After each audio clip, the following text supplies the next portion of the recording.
ओ बड़ा मिसाले जो भी हमें आज सारा ये सुरा मैं उदे नालों वध के कदी किसे नू नहीं छोड़ा मैं उदे नालों वध के कदी किसे नू नहीं छोड़ा दुआवां मेरी सुनदा है मेरा रब सोना ना उदे जिहा कोई ना कोई होना जीवांगा सदा तेरे गावांगा तेरे नाच करांगा मैं मनादी तेरी दुनिया जहां जीवांगा सदा तेरे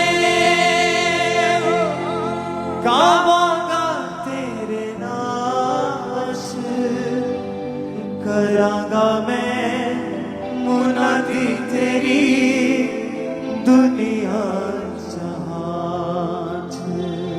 मैं प्यार मसीहा दा कदे नहीं भुलाना मैं प्यार मसीहा दा ना दिल चों भुलाना दुआवां मेरी सुनदा है मेरा रब सोना ना उदे जिहा कोई ना कोई होना जो होवे मैं तो भुले कोई ओ कर देना माफे लहू ओदा धोके मैनू कर देगा साफ जे होवे मैं तो भुले कोई ओ कर देना माफे लहू ओदा धोके मैनू कर देगा साफ। खुदाबंद आज जितने लोग तेरे वचन को सुने उनकी लाइफ सेम न रहे। आमीन। ऊंचा ये आशीष आपकी है। आज हम वचन को सुनेंगे मत्ती 1 अध्याय पूरा और मत्ती 2 अध्याय पूरा। इसलिए आज मैं आपको एक जगह पे रह के वचन को सुनाऊंगा क्योंकि आपको नोट करना पड़ेगा आज का वचन। अपने पड़ोसी से पूछो, क्या तू चाहता है परमेश्वर तेरी सुरक्षा करे? क्या तू चाहता है कि परमेश्वर तेरा ध्यान रखे? तो परमेश्वर उनका ध्यान रखते हैं जो उसके वंश के होते हैं। आमीन। परमेश्वर ने अब्राहम को कहा, मैं तेरा ध्यान रखूंगा, मैं तुझे सुरक्षित रखूंगा, जो तुझे कोसेगा मैं श्राप दूंगा, जो तुझे आशीर्वाद देगा मैं उसे आशीषित करूंगा, तू अपने शत्रुओं के नगरों का अधिकारी होगा। और बाइबल कहती है इज़राइल के ऊपर, अब्राहम के वंश के ऊपर कोई भी दुश्मन कभी भी कब्जा नहीं कर सका। बाइबल कहती है कि जब अब्राहम के भतीजे लूत को उन राजाओं के द्वारा बंदी बना लिया गया था कि जो राजा बड़े बड़े राजाओं को मार कर जा रहे थे, अब्राहम ने सिर्फ 318 शिक्षित मारने वाले अपने कुटुंब के लोग, अपने परिवार के लोग, अपने ही स्टाफ को साथ लेके जाके उन राजाओं को मारकर अपने भतीजे लूत को छुड़ाया था। उसकी स्ट्रेंथ के कारण नहीं, इस कारण नहीं कि वो बहुत युद्ध में कौशल थे या बड़े अच्छे थे लड़ने में, इस कारण कि बाइबल में परमेश्वर ने अब्राहम को छुड़ाने का और उसके वंश को बचाने का वायदा किया। इसलिए पवित्र वचन कहता है कि जब 18 साल की कुबड़ी औरत परमेश्वर के पास आई तो परमेश्वर ने एक वचन को बोला कि क्या ये सही नहीं था कि जो अब्राहम का वंश 18 साल से जो शैतान के बंधन में थी आज सब्त के दिन छुड़ाई जाती। हालेलुया। क्योंकि सदूकी और फरीसी परमेश्वर का विरोध कर रहे थे कि सबत के दिन तुम्हें चंगा करना उचित नहीं, लेकिन बाइबल कहती है आज भी वो सदूकियों और फरीसियों की आत्मा दुनिया में काम करती है। उन्होंने चोला तो परमेश्वर के लोगों का ही पहना हुआ है, बल्कि और अच्छे कपड़े पहनते हैं, लेकिन बाइबल कहती है वो सदूकियों और फरीसियों का आत्मा आज भी उन लोगों के अंदर काम करता है, और आज भी जो लोग आत्मा के अनुसार चलते हैं उनका विरोध करता है। अगर आप ये चाहते हैं कि परमेश्वर आपका ध्यान रखे, वो आपके परिवार का ध्यान रखे, वो आपको इग्नोर ना करे, वो आपको ब्लेस करे, आज का वचन जो थोड़ा लंबी आयतें हैं इसलिए मैं बैठ के आपको दे रहा हूं, तो आपको बड़े ध्यान से उसे समझना होगा। जब मैं परमेश्वर में पहली बार गया पहले दिन चर्च, तो मुझे एक नीले रंग की बाइबल छोटा नया नियम दिया गया था, और मुझे यह कहा गया कि मत्ती की 1 बाब से जब तुम पढ़ोगे तो 18 आयत से पढ़ना, 1 से 17 आयत पढ़ने की जरूरत नहीं है, क्योंकि 1 से कि किससे कौन पैदा हुआ, किससे क्या पैदा हुआ। लेकिन जब मैं मसीह में बड़ा हुआ, जब मेरी मसीह में उम्र बीतती गई, तो मुझे यह मालूम हुआ कि बाइबल में एक भी शब्द, एक भी कोमा अगर बाइबल में लगा है उसका बहुत बड़ा महत्व है। अगर आप इफिसियां 5 की 17 आयत में पढ़ें, जहां परमेश्वर ने कहा है कि तुम प्रभु की इच्छा को समझो, निर्बुद्धि ना हो, दाखरस के मतवाले ना हो। अगर आप इफिसियां 5 की 18 पढ़ेंगे तो उसको 18 आयत खत्म होने के बाद, अब मेरे पास समय नहीं है मैं आपको, क्योंकि आज बहुत लंबा वचन है, तो आपको 18 आयत खत्म होने के बाद फुल स्टॉप नहीं दिखता, कोमा दिखता है। कोमा का मतलब है वचन खत्म नहीं हुआ। अगर परमेश्वर ने आपको बोला है पवित्र आत्मा से परिपूर्ण होते जाओ, तो ये आपकी जिम्मेवारी है पवित्र आत्मा से परिपूर्ण होना। जो लोग परमेश्वर को बोलते परमेश्वर तू मुझे पवित्र आत्मा से परिपूर्ण क्यों नहीं करता, तू मुझे पवित्र आत्मा से क्यों नहीं भरता, जबकि वचन क्या कहता है, पौलुस कहता है कि तुम दाखरस के मतवाले ना हो, यानी कोई भी ऐसा काम ना करो जो शारीरिक हो, और पवित्र आत्मा से परिपूर्ण होते जाओ। और आगे कोमा है, 19 आयत जब शुरू होती है, 18-19 अगर इकट्ठी दिखा सकते हो दिखाओ, तो 18 आयत खत्म होने के बाद कोमा लगा, बिंदु नहीं लगा, फुल स्टॉप नहीं लगा, जिसका मतलब यह है परमेश्वर ने आपको बीच में नहीं छोड़ा। अगर वो आपको जिम्मेवारी देता है कि पवित्र आत्मा से तू खुद भरना है, मैंने नहीं भरना, तो 19 आयत में लिखा है कि आपस में भजन, स्पीकिंग टू योरसेल्फ, इंग्लिश में और अच्छा लिखा है कि इंग्लिश में लिखा है कि अपने आप से भजन संहिता से बात करना, अपने आप से खुदा के वचन में से बात करना, अगर तुझे पवित्र आत्मा में परिपूर्ण होना है। मैं आपको सिर्फ एक कोमा की बात बता रहा हूं। ये 18 आयत के बाद कोमा इसलिए लगा, खत्म इसलिए नहीं हुआ कि 19 आयत में परमेश्वर ने आपको बताया है कि आपको पवित्र आत्मा से परिपूर्ण होने के लिए वचन में से बात करनी होगी। आप कैसे बात करते हैं, ओ मेरे पास आज तनख्वाह नहीं मिली, आज मेरे घर में घटी है, आज मेरा सिर दर्द है, आज मैं बीमार हूं। लेकिन वचन क्या कहता है, यहोवा मेरा चरवाहा है, मुझे कोई घटी नहीं होगी। बटुए में पैसा है या नहीं है, अगर आप ये बोलेंगे आप पवित्र आत्मा से परिपूर्ण पाएंगे अपने आप को बहुत जल्दी। और उसी तरह से उसने कहा अपने आप से बात करनी भजन संहिता में से। ये अपने सिर दर्द को देखोगे या ये देखोगे बाइबल में लिखा कि उसके कोड़े खाने से मैं चंगा हो चुका हूं। आपको अगर आप वो बोलेंगे जो बाइबल में लिखा है और अपने आप से बात करेंगे रोज, तो वचन कहता है आप पवित्र आत्मा से परिपूर्ण होंगे। याद रखो, हर एक लाइफ में एक ब्रेक थ्रू, एक मोड़ आता है। वो मोड़ है एक दाऊद का गोलियत को मारना। सबसे इंपॉर्टेंट टाइम अगर आप दाऊद की जिंदगी में देखेंगे तो वो गोलियत को मारना था। जैसे ही दाऊद ने गोलियत को मारा, वचन ये कहता है कि परमेश्वर ने उसे पूरे इज़राइल में मशहूर कर दिया और धीरे धीरे राजा होने के लिए उसका अभिषेक किया, उसको आगे किया, अपनी योजना को उसकी जिंदगी में पूरा किया। बाकी लोग गोलियत को क्यों नहीं मार सके?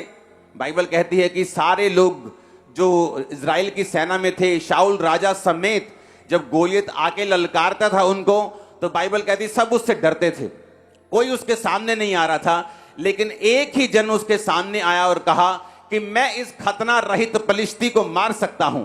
एक ही जन था जिसमें गैरत जागी और वो था दाऊद। रीजन क्या था? क्योंकि दाऊद पवित्र आत्मा से भरा हुआ था। आप जब भी दाऊद की जिंदगी को देखेंगे, आप देखेंगे कि दाऊद ने कभी भी अपने दिल की बात को अपने ऊपर हावी नहीं होने दिया। अगर वो डर रहा था, शाऊल से मौत के डर के मारे भागा जा रहा था, तो मुंह से ये नहीं कहता था कि मेरे अंदर डर है, मुंह से ये कहता था मैं ना डरूंगा, परमेश्वर मेरे साथ है, मनुष्य मेरा क्या कर सकता है। हालेलुया। घटी में रहता था, जंगलों में रहता था, लेकिन ये कहता था यहोवा मेरा चरवाहा है। जब धूप लगती थी बोलता था वो मेरे जी में जी लेके आता है। और इसीलिए बाइबल कहती है कि दाऊद पवित्र आत्मा से परिपूर्ण व्यक्ति था। क्यों परमेश्वर आपको पवित्र आत्मा से परिपूर्ण करना चाहता है? वो इसलिए आपको परिपूर्ण करना चाहता है कि वो आपकी लाइफ का गोलियत, आपके सिर से ऊपर, आपके कद से ऊपर, आपके जीवन से बहुत एक बड़ा है और वो आपको चैलेंज कर रहा है। परमेश्वर ये चाहता है आपका वो गोलियत आपके पांव के नीचे आए, शैतान की तरह जो आज आपके पांव के नीचे है। लेकिन कैसे होगा? बाइबल कहती है जो पवित्र आत्मा से परिपूर्ण है वही शैतान को हरा पाएंगे, जो पवित्र आत्मा से भरे हुए हैं वही डेविल को हरा पाएंगे। इसीलिए दाऊद गोलियत को मार पाया क्योंकि वो सब भाइयों से अलग था, पवित्र आत्मा से परिपूर्ण था। वो बातें नहीं कहता था जो उसके दिल में आती थी, जो सर्कमस्टेंसेस चलते थे, जो परिस्थितियां चलती थी, लेकिन वो बोलता था जो परमेश्वर का वचन उसे बोलने के लिए कहता था। हालेलुया। और जब एक बार आप पवित्र आत्मा से परिपूर्ण हो जाते हैं, उसका एक मकसद है। दाऊद राजा नहीं बन सकता था अगर वो लोगों की निगाह में नहीं आता। तो लोगों की निगाह में आने के लिए उसका एक ऐसा काम करना जरूरी था जो लोगों को शॉक कर दे। वो काम कभी नहीं हो सकता था अगर दाऊद पवित्र आत्मा से परिपूर्ण ना होता। दाऊद पवित्र आत्मा से परिपूर्ण कभी ना होता अगर वो परमेश्वर के वचनों को अपनी लाइफ की विपरीत परिस्थितियों में बोलना ना जानता। हालेलुया। कितनों को समझ आ रही है आज का वचन? आपकी लाइफ में कुछ ऐसे परमेश्वर ने काम रखे हैं जो आप जैसे ही पवित्र आत्मा से परिपूर्ण होंगे वो विक्ट्रीज, वो जीत आपको मिलती है।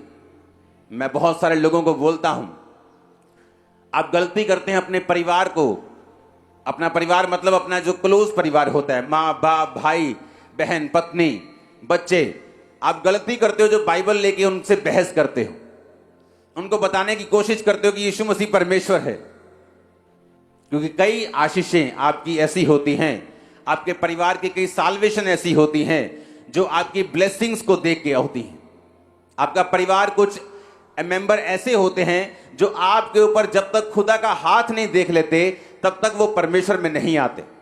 इसलिए बहुत से लोग अपनी फैमिली की साल्वेशन का इंतजार करते रहते हैं, अपनी फैमिली से बहस करते रहते हैं, भाई साहब आप प्रभु में क्यों नहीं आते, बहन तू प्रभु में क्यों नहीं जाती। लेकिन वो ये कभी नहीं सोचते, बाइबल कहती है तू बच, तेरा घराना बचाया जाएगा।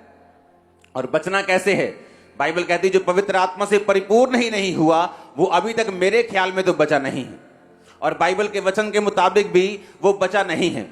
इसीलिए परमेश्वर ये चाहता है कि आप लोग पवित्र आत्मा से परिपूर्ण हो, ताकि आपकी लाइफ का गोलियत जब मरे, आपकी लाइफ में एक बड़ी टेस्टिमनी पैदा हो, आपका परिवार मसीह में आए, समाज मसीह में आए, लोग आपको स्वीकार करें, परमेश्वर की मर्जी और उसका प्लान आपकी लाइफ में पूरा हो। और आज रात को खुदावंद का आत्मा आपको विजन देगा, एंजल आपको दर्शन देंगे, पवित्र आत्मा से परिपूर्ण करेंगे। आमीन। मेरे को ऊंचे वाला चाहिए चर्च। Hallelujah, hallelujah. वो अपने वंश को पवित्र आत्मा से भरता है, लेकिन कौन सा वंश?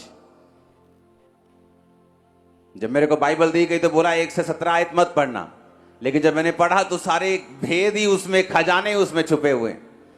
अब्राहम की संतान, दाऊद की संतान, यीशु मसीह की वंशावली, मत्ती 1 उसकी 1 आयत। 2 आयत में लिखा अब्राहम से इसहाक उत्पन्न हुआ, इसहाक से याकूब उत्पन्न हुआ, याकूब से यहूदा और उसके भाई उत्पन्न हुए। अब्राहम से लेकर दाऊद तक 14 पीढ़ी हुई। दाऊद से लेकर जब बेबुलीन ने उनको बंदी बना लिया 14 पीढ़ी हुई। बंदी बनाने के बाद मसीह के जन्म तक 14 पीढ़ी हुई। इसलिए मैं कहता हूं वो पीढ़ियों को कंट्रोल करता है, वो पॉपुलेशन को भी कंट्रोल करता है, वो छोटी से छोटी चीज का भी ध्यान रखता है, वो आपका ध्यान क्यों नहीं रखता होगा? अब्राहम से लेकर दाऊद तक 14 पीढ़ी, 17 आयत पढ़ो। इस प्रकार अब्राहम से दाऊद तक 14 पीढ़ी, दाऊद से बेबुलीन को बंदी होकर पहुंचाए जाने तक 14 पीढ़ी, बंदी होकर बेबुलीन को पहुंचाए जाने के समय तक, मसीह तक 14 पीढ़ी। एक एक सेकंड खुदावंद के कंट्रोल में है। आपकी लाइफ, आपका फाइनेंस, आपकी फैमिली, आपके बच्चे, आपकी हर एक चीज परमेश्वर के हाथों में है। अगर आप परमेश्वर में सही रीति के साथ चलते हैं, आप सेम नहीं होंगे। वो आपका ध्यान रखेगा, वो आपको बचा के रखेगा, उचित समय पर आपको बढ़ाएगा भी, गवाहियों के साथ लेके भी आएगा। आमीन। ऊंचाई ये आशीष आपकी है। अब यहां पे लिखा अब्राहम से इसहाक और इसहाक से याकूब उत्पन्न हुआ। अब्राहम से इस्माइल क्यों नहीं लिखा? इसहाक से एसाव क्यों नहीं लिखा? क्योंकि इसहाक के 2 बच्चे हुए थे, एसाव और याकूब। लेकिन जब वंशावली लिखने का समय आया कि किस वंशावली से जीसस क्राइस्ट पैदा होंगे, तो एसाव का नाम वहां नहीं था। क्योंकि बाइबल कहती है जब उसका भाई दाल पका रहा था, रोटी पका रहा था, तो एसाव उसके पास आके बोला, हे भाई, ये रोटी और ये दाल मुझे दे दे, मैं भूख से मर रहा हूं। याकूब ने कहा, अगर तू पहलौठे होने का अधिकार मुझे बेच दे, क्योंकि वो था तो जुड़वा लेकिन पहले पैदा हुआ था, तो टेक्निकली बड़ा भाई था। तो उसने कहा कि अगर तू अपने बड़े होने का पद मुझे बेच दे तो मैं ये रोटी और दाल तुझे दे दूंगा। उसने कहा, इसमें कौन सी बड़ी बात है, बड़े होके भी तू, मैं क्या कर लूंगा, मैं धनुष चलाने वाला बड़ा ही तेज मर्दाना इंसान हूं, मुझे कुछ जरूरत नहीं, ताकतवर इंसान हूं, ले पहलौठे होने का पद दे रहा, ये मेरे को दाल और तू रोटी दे। और बाइबल कहती है वो खाकर अपने पहलौठे होने के पद को तुच्छ समझकर चला गया। और जब वंशावली लिखने का समय आया तो परमेश्वर ने याकूब से उत्पन्न होने का फैसला किया। बाइबल कहती है याकूब से यहूदा, यहूदा के वंश से जीसस क्राइस्ट पैदा हुए। और इसीलिए एसाव का नाम वहां नहीं है, क्योंकि जितने विश्वासी अपने शरीर के अनुसार चलते हैं वो कभी भी परमेश्वर के ब्लड लाइन में नहीं जुड़ सकते। आज भी अगर चर्च में लोग बैठे हैं तो सारे जीसस क्राइस्ट के ब्लड लाइन में नहीं है, क्योंकि हर एक जन जो आत्मा के अनुसार नहीं चलता, बाइबल के मुताबिक वो परमेश्वर के ब्लड लाइन में जुड़ा नहीं हुआ। जो शरीर के अनुसार चला, कौन? इसहाक का बेटा बड़ा एसाव शरीर के अनुसार चला, परमेश्वर ने अपने ब्लड लाइन से बाहर किया। आज चर्च में लोग बैठे हैं, है तो जीसस क्राइस्ट की संतान, उनका दादाजी बिशप हैं, उनका पापा चाचा पास्टर हैं, खुद 20 साल से क्रिश्चियन हैं, लेकिन अगर शरीर के अनुसार चल रहे हैं तो मेरा यकीन रखना परमेश्वर आपको अपने वंश में नहीं गिनता। आप क्रिश्चियन नहीं है बाइबल के मुताबिक। उसने कहा इसहाक से याकूब उत्पन्न हुआ, एसाव का नाम तक नहीं लिया, क्योंकि परमेश्वर उसको जानता नहीं। बाइबल कहती है अगर शरीर के अनुसार चलोगे तो मरोगे। आज परमेश्वर किनका ध्यान रखता है? जो आत्मा के अनुसार चलते हैं। इसलिए परमेश्वर ने कहा आत्मा के अनुसार चलोगे तो जियोगे। कहां पर जियोगे? अपने फाइनेंस में, अपनी लाइफ में, अपनी फैमिली में, अपनी आत्मिक जिंदगी में, अपने घराने में, अपनी मैरिड लाइफ में, अपनी सेवकाई में, तुम सब जगह जियोगे, तुम मरोगे नहीं अगर तुम आत्मा के अनुसार चलोगे। अगर शरीर के अनुसार चलोगे तो मर जाओगे।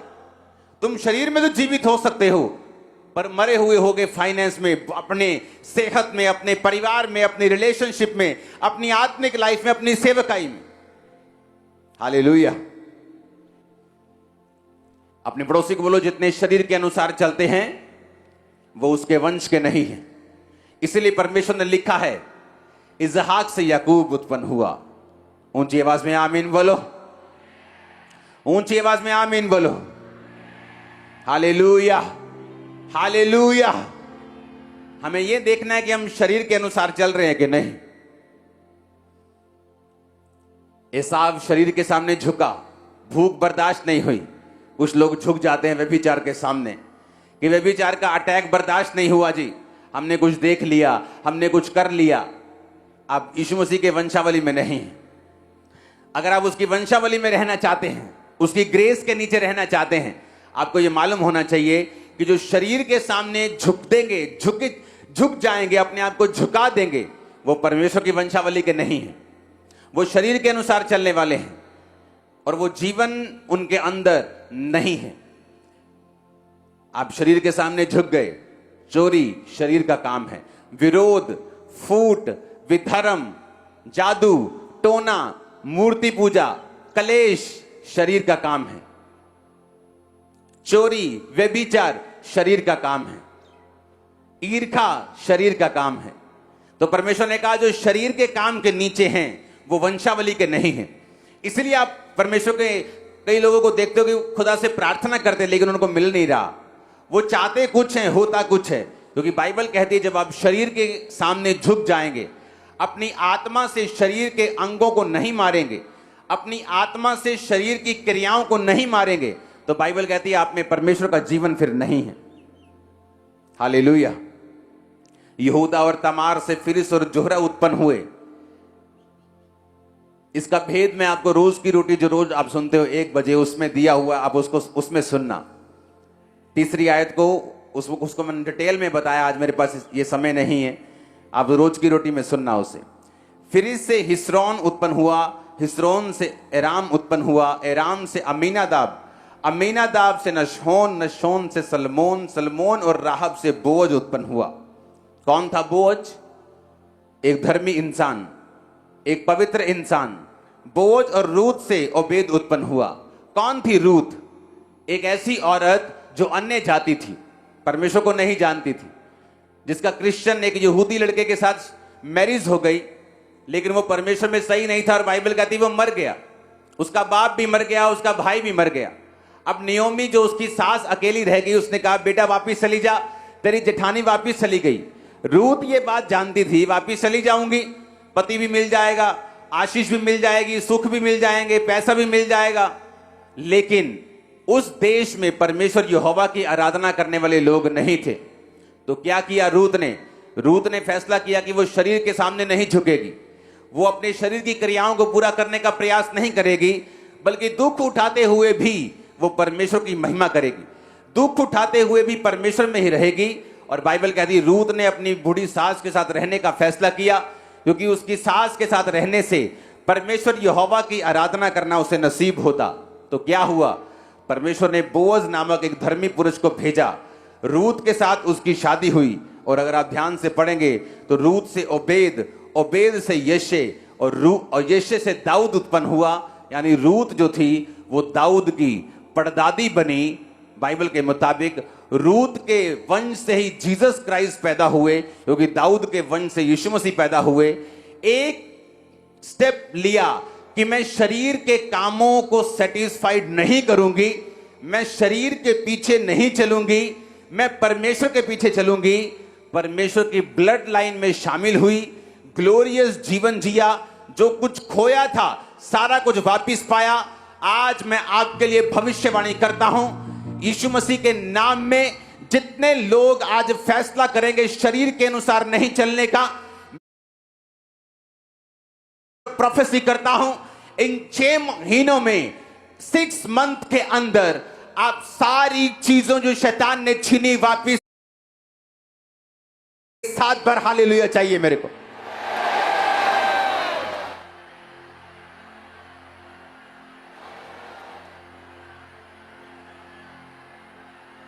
ऊंची आवाज में हालेलुया। बाइबल कहती है उसने कहा मैं शरीर के अनुसार नहीं चलूंगी। ये सारा खेल, पूरी क्रिश्चियनिटी इस बात पे टिकी है कि आप शरीर के सामने घुटने टेकते हैं या आप पवित्र आत्मा के अनुसार चलते हैं। अगर आप शरीर के सामने घुटने टेकते हैं तो बाइबल कहती है आप परमेश्वर की सुरक्षा के नीचे फिर नहीं हैं। कोई भी जन जिसने शरीर के सामने घुटनों को टेका है उसने मौत को देखा है। आप जानते हैं तीसरी आयत जो मैंने आपको बोला है रोज की रोटी में पढ़ना, यहूदा और तमार से फिरिस और जोहरा उत्पन्न हुए। आप जानते हैं यहूदा वही था जो 11 भाइयों में था जिसने यूसुफ को बेच दिया था। यहूदा उन्हीं 11 में से था। एक भी जन ने विरोध नहीं किया, सब इकट्ठे हो गए, चोर चोर सब इकट्ठे हो गए। हां, और यहूदा को यूसुफ को बेच दिया। यहूदा भी उनमें था। आप जानते हैं यूसुफ को पहले मारने के लिए गड्ढे में डाल दिया गया, उसके बाद इश्माइलियों के हाथ में बेचकर मिस्र में भेज दिया गया। इसके बाद वो शरीर के सामने झुके। क्या थी शारीरिकता? उन्हें जेलसी थी अपने भाई से। यूसुफ को दर्शन आते थे, वो बताता था कि तुम सब मेरे सामने झुकोगे। उसे विजन आते थे कि वो खेत में काम कर रहा है और 11 पूले उसके सामने झुक गए और वो खड़ा रहा। सूर्य और चंद्रमा और 11 तारे उसे दंडवत कर रहे हैं और उसका पिता उसको डांटता था कि ऐसा दर्शन मत सुनाया कर, तेरे भाई तुझसे बैर करेंगे। और बाइबल कहती है उसके भाई उससे नफरत करते थे, उससे ईर्ष्या करते थे, जेलसी करते थे। उसके पिता ने उसको रंग बिरंगा अंगरखा दिया हुआ था, कोट दिया हुआ था, उसको ज्यादा प्यार करता था। यूसुफ अपने भाइयों की कमियां फादर को बताता था, छुपाता नहीं था। एक दूसरे के साथ इतनी बनी बनाई नहीं थी कि पाप देखकर भी वो चुप रहे और बाकी सब ऐसे ही थे। जब यूसुफ को बेच दिया गया, बाइबल कहती है तो कर्स सबकी लाइफ में एंटर हुआ। यहूदा की लाइफ में क्या कर्स आया? बाइबल कहती है वो उस संगति को छोड़ के, अपने भाइयों को छोड़ के दूसरे देश में चला गया। जब दूसरे देश में चला गया तो अन्य जाति लड़की से शादी हो गई।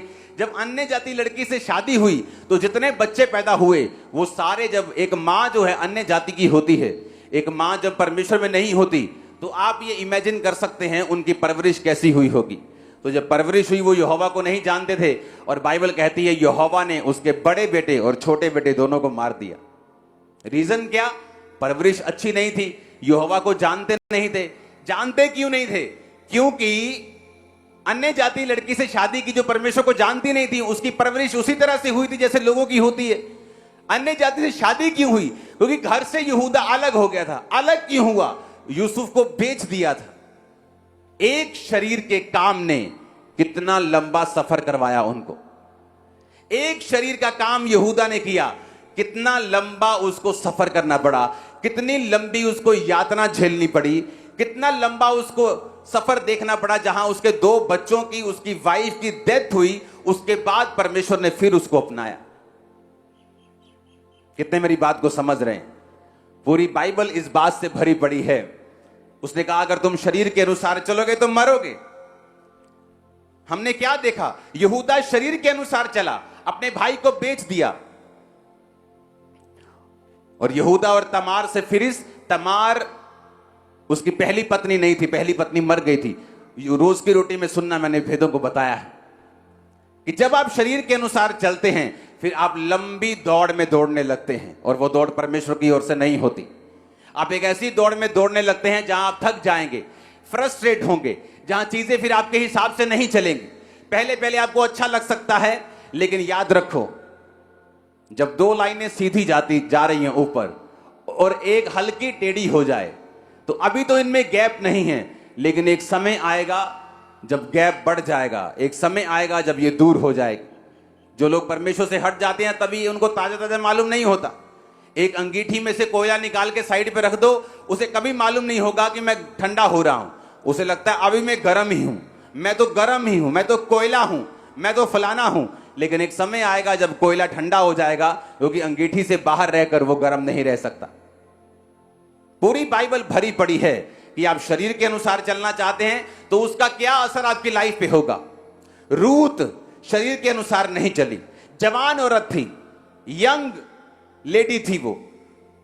उसकी सास ने बोला वापिस जा, पति कर, मेरे कोई बच्चा नहीं है कि मैं तुझे अपना एक नया बच्चा दे दूं, तू पति कर ले उसे।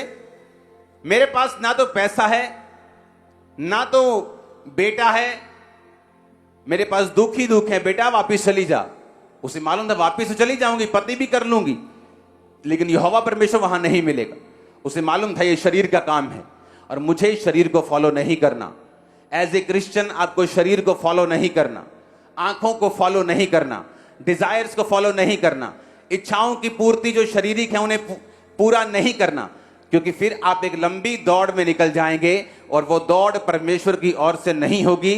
वो दौड़ आपने खुद चुनी है, वो दौड़ शैतान की वजह से आपकी लाइफ में आई है। आपने शैतान की बातों को सुना है, आपको उस दौड़ में नहीं दौड़ना है। परमेश्वर ने आपके लिए बेस्ट चीजों को रखा हुआ है। बाइबल कहती है अपने भविष्यद्वक्ताओं को, अपने प्रेरितों को जो तुम्हारे सामने हैं, उनकी गवाही को ध्यान से देखो और समझो और फॉलो करो। और यही मूर्खता की थी दाऊद के बड़े भाइयों ने। यिशै से दाऊद उत्पन्न हुआ, दाऊद से सुलेमान उत्पन्न हुआ। और किस स्त्री से? जो पहले उरिया की पत्नी थी। वो क्यों? यिशै से दाऊद क्यों लिखा? यिशै से अमीना, यिशै से अलीशाब क्यों नहीं लिखा? यिशै के और भी बेटे थे, राजा की सेना में थे, बड़ी अच्छी पोस्ट के ऊपर थे, तो उनसे वंश क्यों नहीं चला? क्योंकि बाइबल कहती है जब शमूएल नबी उनके घर में मसा करने के लिए आया तो शमूएल ने कहा जाओ अपने बेटों को बुला के लेके आओ। पहला आया, परमेश्वर ने कहा मैंने इसे नहीं चुना, मैं इसे अयोग्य करार करता हूं। आप किसी को अयोग्य करार नहीं करते जब तक आप उसका पेपर नहीं लेते। आपका टीचर नहीं बोलता आप फेल हो गए जब तक वो आपका टेस्ट नहीं लेता। इसका मतलब दाऊद के सब बड़े भाइयों का टेस्ट हुआ और वो अपने टेस्ट में फेल हो गए। उसका कारण व्यभिचार हो सकता है, चोरी हो सकता है, प्रार्थना ना करना हो सकता है, बाल को पूजना हो, कुछ भी हो सकता है। लेकिन बाइबल कहती वो शरीर के अनुसार चले और परमेश्वर ने अपनी ब्लड लाइन में शामिल नहीं किया। दाऊद उत्पन्न हुआ क्योंकि दाऊद आत्मिक था। सुलेमान उत्पन्न हुआ क्योंकि दाऊद के सब बड़े बच्चे जो थे, दाऊद का बड़ा बेटा, दाऊद के जो सबसे बड़े बेटे थे वो रानियों के बेटे थे। कौन सी रानी? शाऊल की बेटी। और भी रानियों के बेटे उसके पास थे।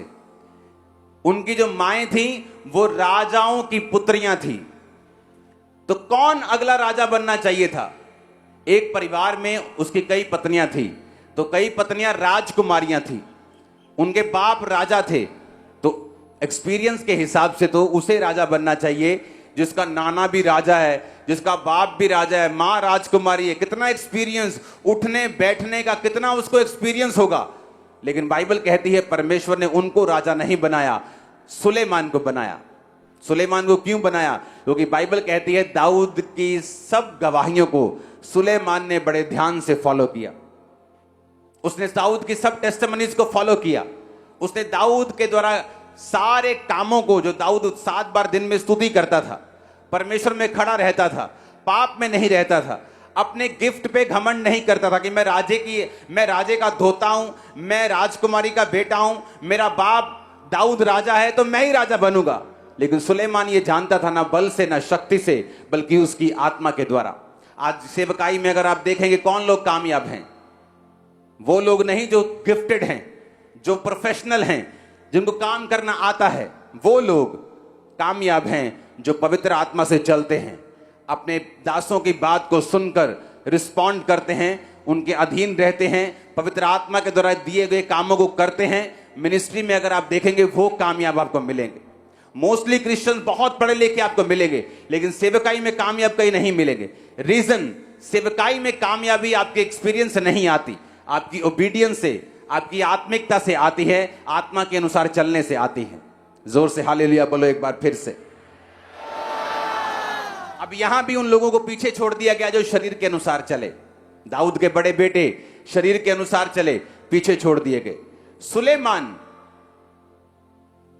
शरीर के अनुसार चला, आत्मा के अनुसार चला और शरीर के अनुसार नहीं चला, तो बाइबल कहती ब्लड लाइन में शामिल हुआ। मैं फिर आपसे कहता हूं, कौन आज इस जीसस क्राइस्ट का रियल वंश है? आप में बैठे 50% लोग जीसस क्राइस्ट के रियल वंश होंगे, बाकी 50% अगर शरीर के अनुसार चल रहे हैं तो नाम पीटर जॉन हो सकता है, चर्च में 7 साल से हो सकता है आ रहे हों, लेकिन परमेश्वर आपको अपने वंश में नहीं गिनता। और ये रियलिटी है। कितने मेरी बात को समझ रहे हैं? आगे बढ़ेंगे। आसा से यहोशाफात उत्पन्न हुआ, यहोशाफात से योराम उत्पन्न हुआ, योराम से उज्जिया, उज्जिया से योताम, योताम से आहाज, आहाज से हिजकिया, हिजकिया से मनश्शा उत्पन्न हुआ। हिजकिया कौन था मालूम है? वही जिसको परमेश्वर ने कहा था तेरी उम्र खत्म हो गई, तुझे जो बीमारी है ये मौत के लिए है, अपने घराने को आज्ञा दे, उसके बाद मेरे पास आ जा। बाइबल कहती है उसने दीवार की ओर मुंह फेर कर परमेश्वर से प्रार्थना की, प्रभु मैं सही तरह से तन मन से तेरे साथ चलता आया हूं और मैं अभी मरना नहीं चाहता। तो वचन कहता है परमेश्वर ने उसकी प्रार्थना को सुना, उसके रिकॉर्ड को चेक किया। आपका पास्ट रिकॉर्ड क्या है मायने रखता है। एक कंपनी में दो जने गलती करें, दोनों को सजा अलग अलग हो सकती है, क्योंकि दोनों का पास्ट रिकॉर्ड मायने करता है। एक ने कभी गलती नहीं की और बॉस के साथ सदा वफादार रहा है, और दूसरा हमेशा गलतियां करता रहा है।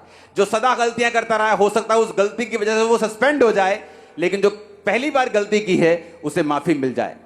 अपना रिकॉर्ड सेट करो। क्या बोलेगे परमेश्वर को इमरजेंसी के दिन के टाइम? कितनी सिगरेट पी है, कितनी ब्लू फिल्में देखी हैं, कितने पाप किए हैं? क्या बोलेंगे परमेश्वर को जब इमरजेंसी का टाइम आता है? फिर आपको परमेश्वर को बोलना होता है, परमेश्वर मेरी प्रार्थना को सुन, क्योंकि बाइबल कहती है संकट के दिन मुझे पुकार तो मैं तुझे उत्तर दूंगा। लेकिन कौन पुकारेगा परमेश्वर को? जो परम प्रधान के छाए हुए स्थान में बैठा रहे, वही सर्वशक्तिमान की छाया में ठिकाना पाएगा। आमीन। बैठे रहने का मतलब जो स्थान खुदा ने आपको दिया है विश्वासी होने का, उसे छोड़ना नहीं है, उसे पकड़े रखना है और विश्वासी बने रहना है। आमीन। हिजकिय्याह को परमेश्वर ने आज्ञा दी, परमेश्वर ने 15 साल उम्र बढ़ा दी, और बाइबल कहती है हिजकिय्याह से मनश्शे उत्पन्न हुआ।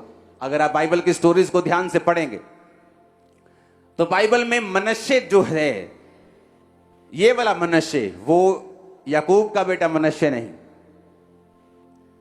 बाइबल का सबसे करप्ट राजा आज तक का मनश्शे रहा है। आज तक का मनश्शे। इसने इतने पाप करवाए इजरायलियों से, इतने शरीर के काम करवाए, बाइबल कहती है। और दूसरी बात, परमेश्वर जब भी कोई इजराइल का राजा गुनाह करता था उसको हटा देता था और उसकी जगह एक और राजा आता था। लेकिन बाइबल कहती है मनश्शे ने लंबा राज किया, गलत होने के बावजूद भी। कई बार आपको लगता है कि ये बंदा गलत चल रहा है सेवकाई में तो भी फलवंत हो रहा है, ये आदमी गलत चल रहा है तो भी आशीष पा रहा है। लेकिन मनश्शे के टाइम पे परमेश्वर ने यह सोच लिया कि जो भवन मेरा बना है और ये इजराइल की प्रजा, बेबीलोन तुम्हें बंदी बनाएगा, इस भवन को तोड़ देगा और तुम सब लोग अपने राजा के अधीन नहीं, अब दूसरे राजा के अधीन हो गए। और बाइबल कहती है इजराइल की सबसे बड़ी विपत्तियों में से एक विपत्ति मनश्शे के बाद आई, जब उसने शरीर के कामों को इजराइल में करवाया। परमेश्वर हिसाब लेता है। उसने मनश्शे का हिसाब एकदम से नहीं किया, मनश्शे को एकदम से नहीं हटाया, लेकिन बाइबल कहती है उसके शरीर के कामों का बदला पूरे इजराइल ने चुकाया। अपने पड़ोसी को बोलो, शरीर के काम नहीं करने हैं।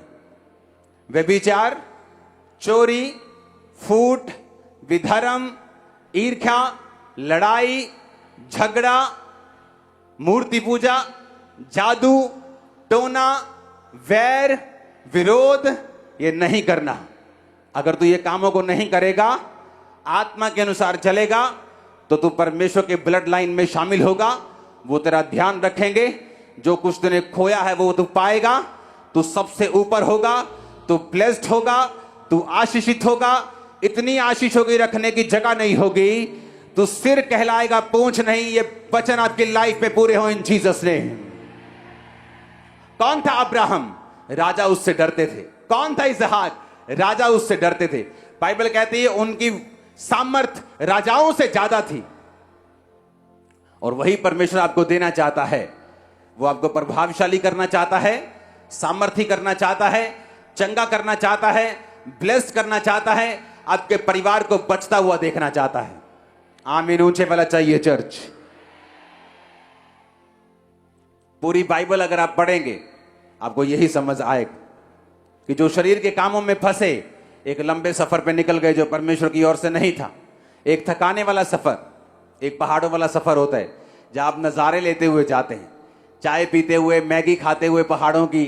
हाँ, तो एक सफर होता है जब आप धक्के खाते हुए, आप पसीने में लोटपोट होते हुए, बुखार हो गया जाते हैं, एक वो सफर है। अगर आप धर्मी हैं तो परमेश्वर नजारों के साथ आपको लेके जाएगा। अगर शरीर के अनुसार चलते हैं तो आप सोच लीजिए उन लोगों का क्या हुआ जो शरीर के अनुसार चले। अपने हाथों को उठा, अपने घुटनों पे आओ, ऊंची आवाज से बोलो, परमेश्वर मैं तौबा करता हूं, आज से मैं शरीर के अनुसार नहीं आत्मा के अनुसार चलूंगा। ऊंची आवाज में अपने हाथों को उठाते हुए अपने गुनाहों की क्षमा मांगो ऊंची आवाज में।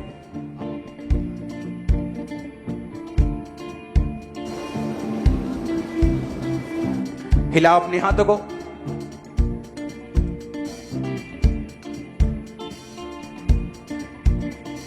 याद रखो, जब भी आप शरीर के अनुसार चलेंगे एक डाउनफॉल आएगा, और जब भी आत्मा के अनुसार चलेंगे आप ऊपर की ओर निकलेंगे। तो आपका ऊपर जाना या नीचे आना आपके हाथ में है, शैतान के या परमेश्वर के हाथ में नहीं। आज से वायदा करेंगे अपने हाथों को उठाकर कि प्रभु आज से मैं शरीर के अनुसार नहीं, मैं आत्मा के अनुसार चलूंगा। ऊंची आवाज में।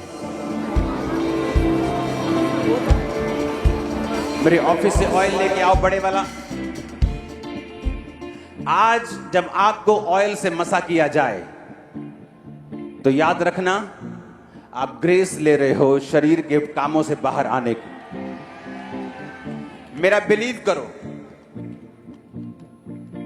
यूसुफ 17 साल का था जब पिता की भेड़ बकरियों को चराने लगा, और 30 साल का था जब वो राजा बना। 13 साल लगे उसे, 13 साल की sufferings, rejection, problems, stress, jail, लांछन, लेकिन शरीर के काम में नहीं फंसा। या तो अपने 12, 13, 15 साल प्रभु को दे दो और लाइफ टाइम राजा बन के जियो, और या यहूदा की तरह अपना नुकसान करवा के 15, 20, 25 साल में बूढ़े होके फिर आओ और तौबा करो।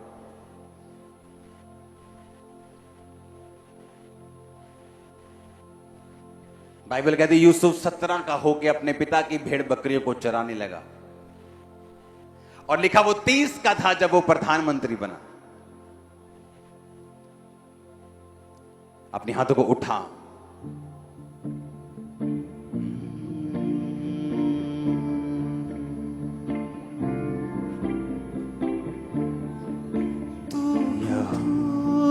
है खुदा, तू करोस है खुदा। यहोवा मेरा बादशाह, ओ करदा भला सदा। यहोवा मेरा बादशाह, ओ करदा भला सदा। सुनो, परमेश्वर नहीं चाहता आप सजा के नीचे रहें, इसलिए तो उसने जीसस क्राइस्ट को आपको दिया है। उसने कहा अगर तुमने गुनाह किया है तुम्हारे पास एक वकील है, उस वकील का नाम है प्रभु यीशु मसीह। उस वकील के पास जाओ, उससे कहो कि मैं दोबारा से गुनाह नहीं करूंगा। वो भूल जाएगा तुम्हारे सब पास्ट के गुनाहों को। आज से तुम नए होके वापस जा रहे हो। जब तुम नए होके वापस जा रहे हो तो तुम एक बड़े बदलाव को भी देखोगे यीशु मसीह के नाम। यूसुफ 17 का होकर पिता की भेड़ बकरियों को चराने लगा। जब 17 का हुआ तो उसके भाई उससे बैर करने लगे। वो शुरुआत हो गई थी जब वो 17 का था। आपकी लाइफ में जब विरोध होने लगे, मुसीबतें आने लगे पवित्रताई के कारण, तो सोच लेना आपकी गद्दी, आपकी ब्लेसिंग कुछ ही साल दूर है आपसे। शरीर में रहेंगे तो वो देरी होगी, आत्मा में रहेंगे तो वो पालेंगे। राइट नाउ इस मास प्रेयर में अपने हाथों को उठाएंगे।